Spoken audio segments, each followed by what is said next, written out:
দেখো এটা হচ্ছে ক্যাপসিকাম লঙ্কা, আর এদিকে একটা বড় পুকুর, আর এই পুকুরের পাড় দিয়ে আমরা যাচ্ছি টমেটোর জমিতে। আর উপর দিকে দেখো আকাশটা কত সুন্দর নীল হয়ে আছে, আর তার নিচে এই সবুজ সবুজ টমেটোর গাছ, কত সুন্দর লাগছে তাই না?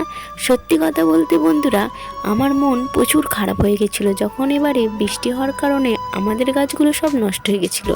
কিন্তু এখন দেখো গাছগুলো কত বড় বড় হয়ে গেছে, আর কত বড় বড় টমেটো হয়েছে।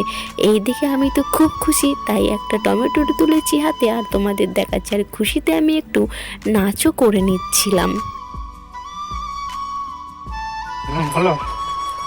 দেখো আমি জামা পরে নিয়েছি, জামা না পরলে দেখেছো কি অবস্থা, গায়ের অবস্থা খারাপ হয়ে যাবে, তাই আমি জামাটা পরে নিয়েছি আর গাছগুলো একটা একটা করে বেঁধে নিচ্ছিলাম। দেখো আমাদের গাছ বাঁধা হয়ে গেছে আর দুটো টমেটো তুলে নিয়েছি, আর এখন আমরা বাড়ি চলে যাচ্ছি। সন্ধে সন্ধে হয়ে গেছে তাই বাড়ি চলে যাচ্ছি। তো চলো বাড়ি।